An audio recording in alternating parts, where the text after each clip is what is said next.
नमस्ते। कभी सोचा है कि जब मार्केट में कोई बड़ा उतार चढ़ाव आता है तो एक प्रोफेशनल एनालिस्ट असल में सोचता कैसे है। आज हम एक रियल केस स्टडी लेंगे नेचुरल गैस की और एक पूरे इंट्राडे ट्रेडिंग प्लान को परत दर परत खोलकर देखेंगे। आइए समझते हैं कि ये सब होता कैसे है। तो चलिए सीधे मुद्दे पर आते हैं। मान लीजिए प्राइस में एक जबरदस्त गिरावट आई है, हर तरफ थोड़ी घबराहट है। तो ऐसे में क्या किया जाए? खरीदें, बेचें या बस साइड में बैठकर इंतजार करें? ये $1 मिलियन का सवाल है ना? और आज इसी सवाल का जवाब ढूंढने की कोशिश करेंगे। देखिए, कोई भी स्ट्रैटेजी बनाने से पहले ना ये समझना बहुत ज़रूरी है कि अभी हालात क्या हैं। ट्रेडिंग भी एक तरह का युद्ध का मैदान ही है और मैदान को समझे बिना लड़ाई नहीं जीती जा सकती। तो सबसे पहले समझते हैं कि मार्केट का सीन आखिर है क्या। तो आज हम बात कर रहे हैं नेचुरल गैस फ्यूचर्स की, जनवरी 2026 वाले कॉन्ट्रैक्ट की। हम देख रहे हैं 30 मिनट का टाइम फ्रेम और प्राइस इस वक्त 332 से 334 के बीच में घूम रहा है। तो ये हैं हमारे बेसिक पैरामीटर्स जिन पर हम आज बात करेंगे। तो अब तक की कहानी क्या है? हुआ ये है कि प्राइस 370 के ऊपर से सीधे 320 के जोन में आ गिरी है। ये कोई छोटी मोटी गिरावट नहीं है, ये एक बहुत बड़ा फॉल है। और जाहिर है इतने बड़े फॉल ने मार्केट में एक डर और कंफ्यूजन का माहौल बना दिया है। इस बड़ी गिरावट के बाद प्राइस अब एक रेंज में फंस गया है, साइडवेज चल रहा है। टेक्निकल भाषा में इसे कंसोलिडेशन कहते हैं। ये बिल्कुल तूफान के बाद की शांति जैसा है। मतलब ये वो फेज है जहां बायर्स और सेलर्स के बीच एक असली जंग चल रही है, ये डिसाइड करने के लिए कि मार्केट आगे कहां जाएगा। तो अब सवाल ये उठता है कि इस सिचुएशन को डीकोड कैसे करें। इसके लिए एक एनालिस्ट चार्ट पर छुपे हुए सुरागों को पढ़ता है, बिल्कुल एक जासूस की तरह जो केस को सॉल्व करने के लिए क्लूज ढूंढता है। तो इसका एक सिंपल सा 3 स्टेप प्रोसेस है। पहला, मार्केट स्ट्रक्चर को पढ़ना, मतलब ओवरऑल ट्रेंड आखिर है किस तरफ।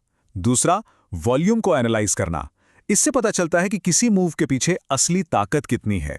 और तीसरा, मोमेंटम का झुकाव चेक करना, जिसके लिए आरएसआई जैसे इंडिकेटर्स काम आते हैं। ये समझ लीजिए हमारा रोड मैप है। इससे हम मार्केट के शोर शराबे में खोएंगे नहीं। चलिए अब उन सबसे जरूरी प्राइस लेवल्स को मार्क करते हैं जो हमारे दिन की ट्रेडिंग स्ट्रैटेजी की नींव बनेंगे। आइए पता लगाते हैं कि मार्केट का फ्लोर यानी फर्श और सीलिंग यानी छत कहां पर है। मतलब वो लेवल्स जहां से प्राइस या तो सपोर्ट ले सकता है या फिर घूम सकता है। तो देखिए, सपोर्ट जोन को एक तरह का फ्लोर या सेफ्टी नेट मान सकते हैं। ये वो जगह है जहां खरीदार एक्टिव हो जाते हैं और प्राइस को और गिरने से रोकते हैं। हमारे केस में ये लेवल्स हैं 325, 327 और 320। और दूसरी तरफ है रेजिस्टेंस, जो एक सीलिंग या छत का काम करता है, जहां सेलर्स प्राइस को ऊपर जाने से रोकते हैं। और वो लेवल्स हैं 338, 340 और 345। ठीक है, तो अब जब हमने मैदान को समझ लिया है तो पहली स्ट्रैटेजी की बात करते हैं। ये है बुलिश गेम प्लान, यानी वो सिनेरियो जब खरीदारों का मतलब बुल्स का कंट्रोल मार्केट पर आ जाए और वो प्राइस को ऊपर खींच ले जाएं। तो इस बुलिश प्लान के लिए एंट्री कब बनती है? जब प्राइस 330 के लेवल के ऊपर टिका रहे। और इसकी कंफर्मेशन तब मिलेगी जब प्राइस 338, 340 वाली छत को अच्छे खासे वॉल्यूम के साथ तोड़ दे। ये दिखाता है कि बायर्स अब पूरी तरह से एक्शन में है। हमारा पहला टारगेट होगा 345 और उसके बाद 350 तक की उम्मीद की जा सकती है। और हाँ, सबसे ज़रूरी बात, अगर प्राइस 325 के नीचे टूट जाता है तो ये प्लान फेल माना जाएगा। ये हमारा सेफ्टी नेट है, हमारा एग्जिट पॉइंट। अब सिक्के का दूसरा पहलू देखते हैं। लेकिन क्या हो अगर बुल्स नाकाम हो जाएं? तब मौका मिलता है बेयर्स को, यानी मंदड़ियों को। तो ये है हमारा बेयरिश गेम प्लान, वो सिनेरियो जब मार्केट में बिकवाली हावी हो जाती है। तो बेचने का सेटअप कैसे बनेगा? एंट्री तब बनती है जब प्राइस 338, 340 की छत को तोड़ने में फेल हो जाए और कमजोरी दिखाने लगे। इसकी पुष्टि तब होगी जब प्राइस बढ़ते हुए वॉल्यूम के साथ 325, 327 वाले फर्श को तोड़कर नीचे चला जाए। और जैसे ही ये होता है, ये एक साफ सिग्नल है कि अब सेलर्स मतलब बेयर्स गेम में आ चुके हैं। हमारा पहला टारगेट होगा 320 का निचला लेवल, और ये प्लान तब फेल हो जाएगा अगर प्राइस 345 के ऊपर जाकर टिक जाता है। तो हमारे पास खरीदने का भी प्लान है और बेचने का भी। लेकिन शायद ट्रेडिंग का सबसे बड़ा सबक ये जानना है कि कब कुछ भी नहीं करना है। जी हां, बिल्कुल सही सुना।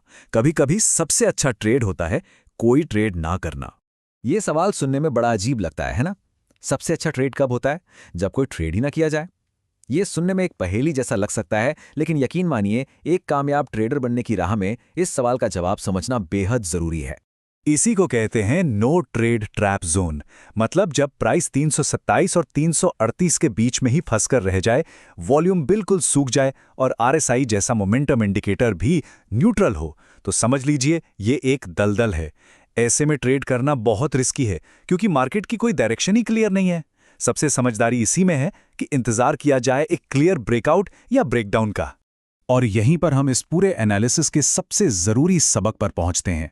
याद रखिए, लक्ष्य भविष्य की भविष्यवाणी करना नहीं है, बल्कि बाजार जो कुछ भी करता है उसके लिए एक सरल, एक्शन लेने लायक नजरिया रखना है।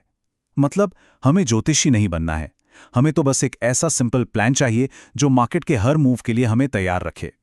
एक अच्छा प्लान आपको हर सिचुएशन के लिए तैयार रखता है, फिर चाहे मार्केट कोई भी सरप्राइज दे।